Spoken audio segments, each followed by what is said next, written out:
அனைவருக்கும் வணக்கம். அண்மையில் அமெரிக்காவின் விண்வெளி ஆராய்ச்சி மையமான நாசா அமெரிக்காவோட அரசாங்கத்துக்கு ஒரு முக்கியமான எச்சரிக்கை விடுத்திருக்காங்க. அதற்கு காரணம் சீனாவின் ஹெவன்லி பேலஸ் திட்டம், விண்வெளியில் சீனா அமைக்க போகும் அரண்மனை. இந்த செய்தியை நம்ம இரண்டு கண்ணோட்டத்தில் பார்க்கணும். ஒரு பக்கம் ஸ்பேஸ் அண்ட் ரிசர்ச், இன்னொரு பக்கம் டிஃபென்ஸ் சம்மந்தமான ஒரு இம்பார்ட்டண்ட்டான ஒரு டாபிக். ஏன்னா இந்த சீனா விண்வெளி ஆராய்ச்சி அதுக்காகவும் பயன்படுத்தலாம், அதே மாதிரி இதை ஒரு இராணுவ ரீதியாகவும் பயன்படுத்த முடியும்னு சொல்லிட்டு பல ஆய்வாளர்கள் இப்போ பேச ஆரம்பிச்சிட்டாங்க. நிச்சயமாக இந்த பதிவில் நம்ம இரண்டுமே கலந்து தான் பேச போகிறோம். இந்த செய்தி இல்லாமல் இன்னும் இரண்டு முக்கியமான செய்திகள் இருக்குது. இந்தியாவுக்கு ஆதரவாக சீன இராணுவ அதிகாரி விடுக்கும் எச்சரிக்கை. இந்தியா மற்றும் பிரிட்டன் இணைந்து உருவாக்குமா 6ஆம் தலைமுறை போர் விமானம். இது எல்லாமே நீங்கள் பார்க்கணுன்னா வீடியோவை ஸ்கிப் பண்ணாமல் பாருங்கள். Welcome to life of channel first time subscribe பண்ணுங்கள், ஷேர் பண்ணுங்கள், மறக்காமல் உங்கள் பதிவை கமெண்ட் செக்ஷன் லீவ் பண்ணுங்கள், லைக் பண்ண மறக்காதீங்க.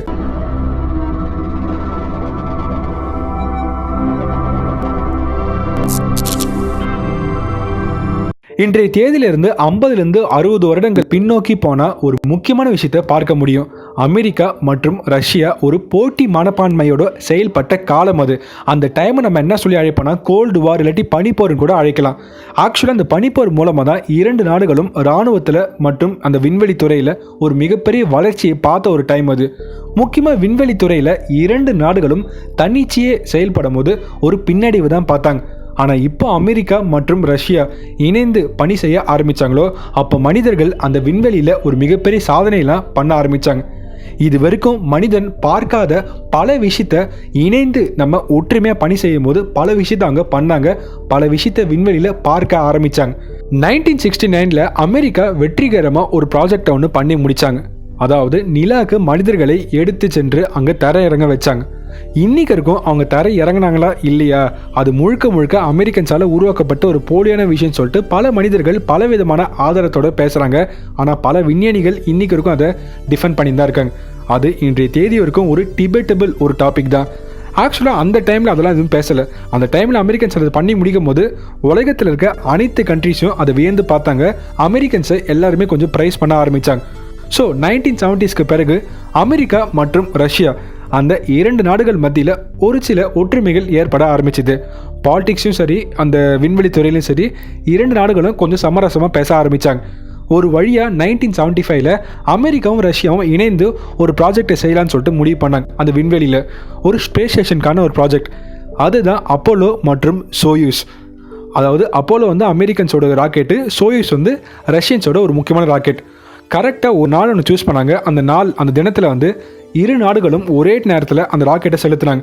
அந்த ராக்கெட்லேருந்து கேப்சூல்ஸ் வெளியே கொண்டு வர வச்சாங்க. அதாவது அமெரிக்காலேருந்து வர ராக்கெட்லேருந்து ஒரு தனி கேப்சூல் வரும், ரஷ்யன்ஸ் அனுப்புகிற ராக்கெட்லேருந்து தனி கேப்சூல் வரும். அந்த இரண்டு கேப்சூலையும் இணைக்கிற ஒரு திட்டம் தான் அந்த அப்போலோ சோயூஸ் ப்ராஜெக்ட். அமெரிக்கன்ஸோட அந்த கேப்சூலும் ரஷ்யன்ஸோட அந்த கேப்சூலும் சக்ஸஸ்ஃபுல்லாக அவங்க டாக்கிங் பண்ணாங்க. டாக்கிங்னா ஒன்றும் இல்லைங்க, அதை அட்டாச் பண்ணாங்க, அதை நம்ம இணைச்சாங்கன்னு கூட சொல்லலாம். நிச்சயமாக அந்த டாக்கிங் என்கிற வார்த்தையை பற்றி நீங்கள் கேள்விப்பட்டிருப்பீங்க. இத்தனை பேர் கிறிஸ்டோபர் நோலன் படம் பார்த்துருக்கீங்க. கிறிஸ்டோபர் நோலனோட ஒரு ஸ்பெஷலான ஒரு படம் அந்த இன்டர்ஸ்டெல்லர். அந்த இன்டர்ஸ்டெல்லரை டாக்கிங் அப்படின்னு ஒரு சீன் ஒரு பெரிய சீன். அது ஹான்ஸ் ஜிம்மரோட மியூசிக்கில் ரொம்ப சூப்பராக அந்த சீன் இருக்கும். மறக்காமல் நீங்கள் யூடியூப்பில் போய் செக் பண்ணி பாருங்கள், இன்டர்ஸ்டெல்லர் டாக்கிங் சீன். எக்ஸாக்டாக அங்கே டாக்கிங் இப்படி பண்ணாங்களோ அதே மாதிரியான ஒரு டாக்கிங் ஒரு 50 வருடத்துக்கு முன்பு அமெரிக்கன்ஸும் ரஷ்யாவும் அவங்க நாட்டிலேருந்து தனித்தனியாக அனுப்பப்பட்ட அந்த ராக்கெட்லேருந்து வெளியே கொண்டு வரப்பட்ட அந்த கேப்சூல்ஸ் அங்கே டாக்கிங் பண்ணாங்க, ஸ்பேஸில் டாக்கிங் பண்ணாங்க. அந்த இரண்டு நாடுகள் அனுப்பப்பட்ட அந்த கேப்சூல்ஸ்லையும் இரு நாட்டோட விண்வெளி வீரர்கள் இருந்தாங்க. அந்த இரண்டு நாட்டோட விண்வெளி வீரர்களும் அதை வெற்றிகரமாக அந்த இரண்டு கேப்சூலையும் அவங்க இணைச்சாங்க, அதாவது டாக்கிங் பண்ணாங்க. அது பண்ண பிறகு நடுவில் இருந்த அந்த கதவுகள் திறக்கப்பட்டது. ஒரு பக்கம் அமெரிக்க நாட்டை சேர்ந்த விண்வெளி வீரர்கள், இன்னொரு பக்கம் ரஷ்ய நாட்டை சேர்ந்த விண்வெளி வீரர்கள். அவங்க இரண்டு பேருமே இந்த ஃபர்ஸ்ட் டைம் ஹேண்ட் ஷேக் பண்ணாங்க. இந்த world's first international space hand ஷேக்குன்னு சொல்லிட்டு அடித்தாங்க. அன்றைக்கி தான் நம்ம முதல் வாட்டி அந்த டாக்கிங்கும் பண்ணோம். டாக்கிங்னா அந்த இரண்டு கேப்சூலையும் நம்ம ஜாயின் பண்ண ஒரு தினமும் அன்றைய தினம் தான்.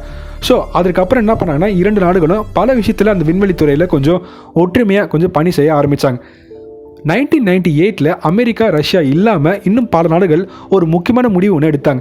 இனிமேல் மனிதர்கள் விண்வெளியில் ஆராய்ச்சி பண்ணுறதுக்கான ஒரு ஸ்பேஸ் ஸ்டேஷன் நம்ம உருவாக்கணும்னு சொல்லிட்டு பல நாடுகள் அன்றைக்கி முடிவு பண்ணாங்க. முக்கியமாக அமெரிக்கா மற்றும் ரஷ்யா. அமெரிக்கா ரஷ்யா கூட இன்னும் ஒரு 15 நாடுகள் வந்து கூட்டு சேர்ந்தாங்க. அந்த 15 நாடுகளோட மொத்த ஸ்பேஸ் ஏஜென்சிஸ் எவ்வளோனா 5 முக்கியமான ஸ்பேஸ் ஏஜென்சிஸ். அவங்களோட ஹெட் வந்து நாசா தாங்க.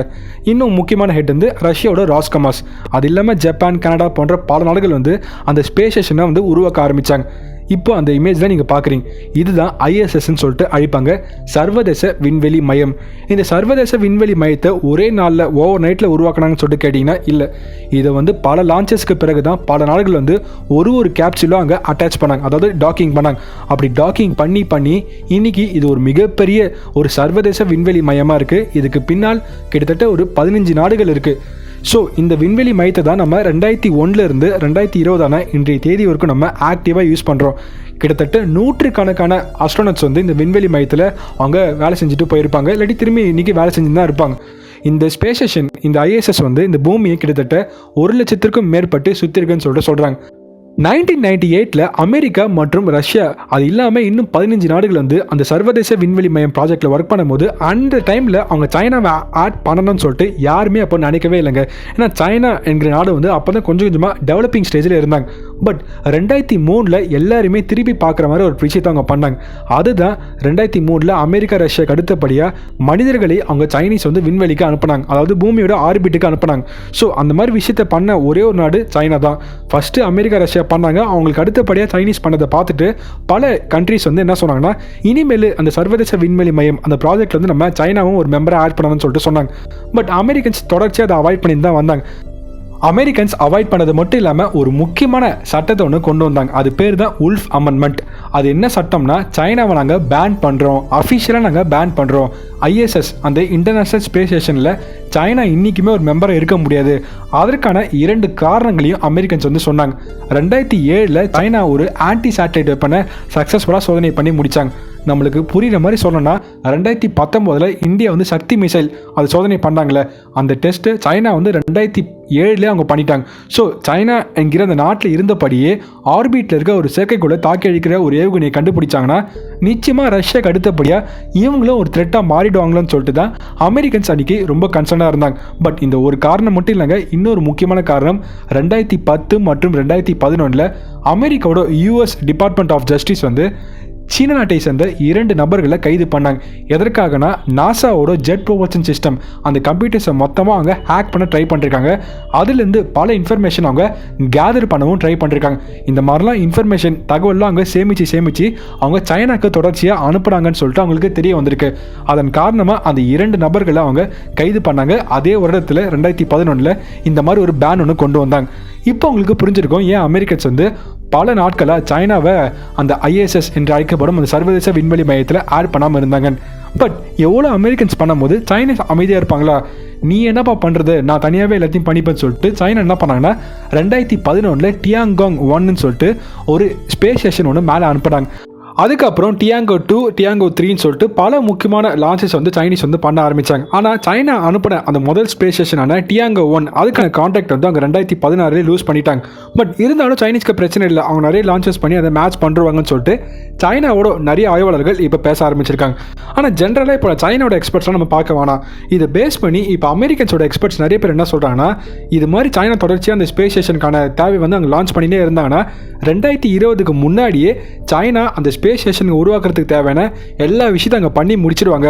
அதுக்கப்புறம் வரப்போகும் அந்த 3 ஆண்டுகளில் சைனா வந்து அந்த டாக்கிங் மற்றும் அந்த அப்கிரேட் ஃபெசிலிட்டி உருவாக்கினாலே போதும், அவங்க ஒரு முழுமையான ஸ்பேஸ் ஸ்டேஷனை உருவாக்கி முடிச்சிருப்பாங்க. ஸோ 2023 அந்த வருடத்துக்குள்ளேயே சைனாவால் அந்த ஸ்பேஸ் ஸ்டேஷனை உருவாக்க முடியும்னு சொல்லிட்டு பல நாட்டு ஆய்வாளர்கள் நம்புறாங்க. ஆனால் சைனாவோட ஆய்வாளர்கள் என்ன சொல்கிறாங்கன்னா, நாங்கள் 2023 ஏன் சொல்கிறீங்க, 2022க்குள்ளேயே நாங்கள் உருவாக்கிடுவோம். அது மட்டும் இல்லாமல் சீனா வந்து 2019 யுனைடெட் நேஷன்ஸ் அந்த அசம்பிளி மீட்டிங் போது அனைத்து நாடுகளுக்கும் நாங்கள் ஒரு சின்ன இன்விடேஷன் கொடுக்குறோம். இந்த நாட்டை சேர்ந்த விஞ்ஞானிகளாக இருந்தாலும் சரி, நீங்கள் சீனாவோட ஸ்பேஸ் ஸ்டேஷனில் வந்து பார்ட்டிசிபேட் பண்ணுறதுக்கான பர்மிஷன் உங்ககிட்ட இருக்குன்னு சொல்லிட்டு சீனோட அரசாங்கம் அஃபிஷியலாக அன்றைக்கி தெரிவித்தாங்க. ஸோ இதெல்லாம் கேட்கும்போது அமெரிக்கா, ரஷ்யா போன்ற வளர்ந்த கண்ட்ரிஸ் கொஞ்சம் கடுப்பாக தாங்க ஆவாங்க. இப்போ ரீசெண்டாக சீனாவின் அரண்மனை திட்டம் நாசா விடுக்கும் எச்சரிக்கை. அதுதானே நீங்கள் ஹெட்டிங்கில் போட்டிங்க. அதுக்கும் நீங்கள் சொன்ன வரலாறுக்கும் என்ன சம்மந்தம் இருக்குன்னு சொல்லிட்டு உங்களுக்கு ஒரு கேள்வி வரலாம். நான் சொல்கிறேன், அது இரண்டுமே ஒரு முக்கியமான செய்தி. இப்போது சீனா வந்து சில ஸ்பேஸ் ஸ்டேஷனில் நான் மேலே அனுப்புனாங்கன்னு சொல்லிட்டு நீங்கள் பார்த்துருப்பீங்க. டியாங்கோங் 1, டியாங்கோங் 2. அந்த டியாங்கோங் என்கிற அந்த வார்த்தைக்கு இங்கிலீஷ் அர்த்தம் என்னதுன்னா ஹெவன்லி பேலஸ்ன்னு சொல்லிட்டு அழைப்பாங்க. தமிழில் சொர்க்கத்தில் இருக்கும் அரண்மனை. ஸோ அதன் காரணமாக தான் நான் தமிழில் அரண்மனைன்னு சொல்லிட்டு போட்டேன். அதுக்கு அடுத்தபடியாக நாசா விடுக்கும் எச்சரிக்கை என்ன? நாசாக்கு ஒரு விஷயம் ரொம்பவே நல்லா தெரியுங்க.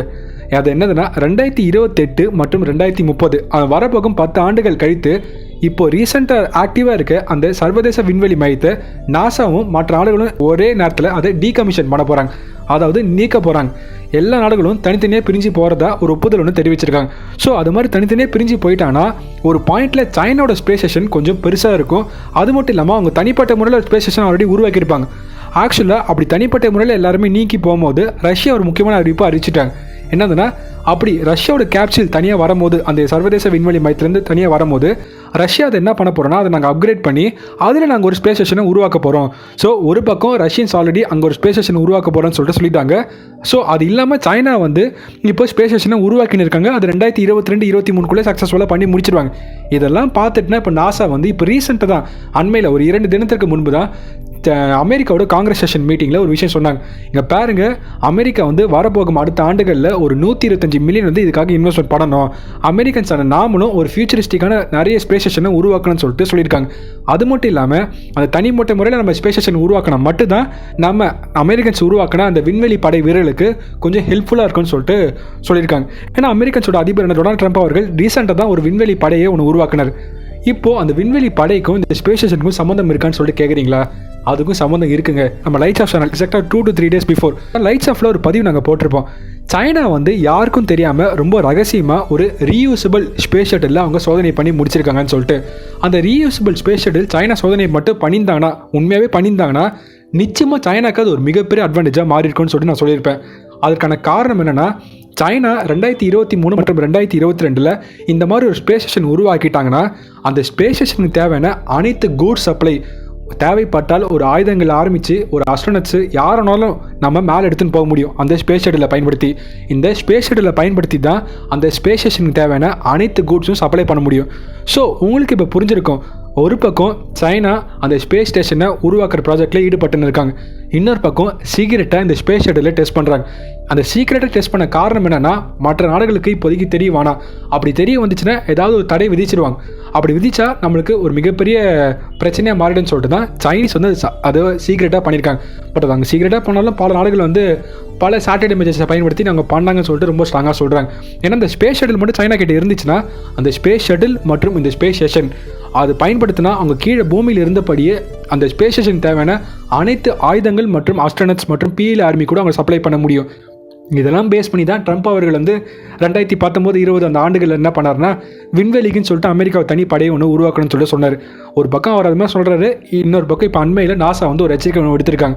ஸோ சைனா வந்து கொஞ்சம் ஃபாஸ்ட்டாக போயின்னு இருக்காங்க, லான்ச்சஸ்லாம் அவங்க ரெகுலராக பண்ணின்னு இருக்காங்க, அவங்க சொன்ன மாதிரி செஞ்சுன்னு இருக்காங்க. ஸோ அமெரிக்கன்ஸான நாமளும் அந்த டாமினன்ஸ், அதாவது அந்த ஆதிக்கத்தை நம்ம கைவிடக்கூடாதுன்னு சொல்லிட்டு சொல்லியிருக்காங்க. இதுதான் நான் சொல்ல வந்த முதல் செய்தி.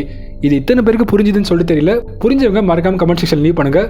புரியாதவங்க பிரச்சனை இல்லை, நீங்கள் இந்த டவுட் கேட்டாலும் நான் ரிப்ளை பண்ண தான் போகிறேன்.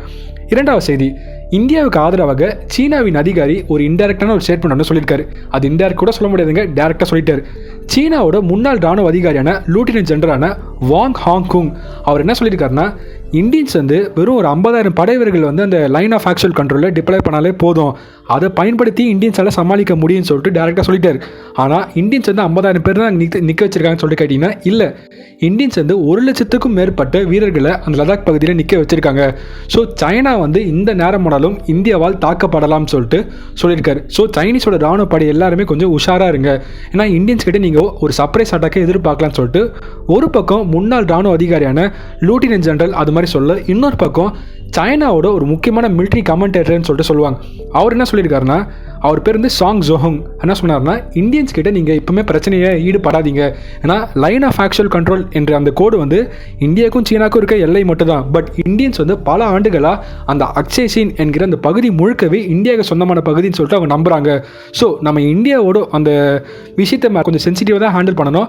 அப்படி நம்ம ஏதாவது முட்டாள்தனமாக பண்ணால் நிச்சயமாக அதுக்கான பதிலடி இந்தியாவோட ராணுவ படை வீரர்கள் கொடுப்பாங்கன்னு சொல்லிட்டு அவர் டேரக்டாக சொல்லிட்டாரு. இது மாதிரி சைனாவோட ராணுவ வட்டாரங்களிலே மாற்றி இந்தியாவோட ஆர்மியை புகழ்ந்து பேசும்போது நிச்சயமாக சைனாவோட ராணுவ வட்டாரங்கள் மத்தியில் கொஞ்சம் பரபரப்பாக தான் பேசப்படுது. இதுதான் நான் சொல்ல வந்த இரண்டாவது செய்தி. மூன்றாவது செய்தி, இங்கிலாந்து மற்றும் இந்தியா உருவாக்க போகும் 6ஆம் தலைமுறை விமானமா? அது உண்மையா? 2019 ஒரு ஆஃபர் ஒன்று பிரிட்டன் ஒன்று கொடுத்தாங்க, டெம்டெஸ்ட் அப்படின்ற ஒரு ப்ராஜெக்ட். ஸோ அந்த ப்ராஜெக்டை பற்றி மைண்டில் அப்படியே வச்சுக்கோங்க. அதை நம்ம வரப்போகிற அடுத்த பதிவில் பார்க்கலாம். சைனிங் ராஜா சேனல், நன்றி. வெயிட் லைட்ஸ் ஆஃப் குடும்பத்தோட இன்னொரு சேனல், அந்த மிஸ்ட்ரி டைம். அதில் ஒரு சுவாரஸ்யமான ஒரு நபர் ஒரு வித்தியாசமான குரலோட நிறைய வித்தியாசமான கண்டென்ட்டை அதில் நாங்கள் போஸ்ட் பண்ண போகிறோம். ஸோ மறக்காம எப்படி நீங்கள் லைட்ஸ் ஆஃப் குளோபல் நியூஸை சப்போர்ட் பண்ணுறீங்களோ அதே மாதிரி அந்த மிஸ்ட்ரி டைமையும் சப்போர்ட் பண்ணுங்க. அது நம்ம குடும்பத்தோட இன்னொரு முக்கியமான சேனல். அதுக்கான லிங்க் நான் டிஸ்கிரிப்ஷன் பாக்ஸில் கொடுக்குறேன், கமெண்ட் செக்ஷனோட ஃபர்ஸ்ட் கமெண்ட்லையும் கொடுக்குறேன். ஸோ மறக்காம மிஸ் பண்ணாமல் பாருங்க.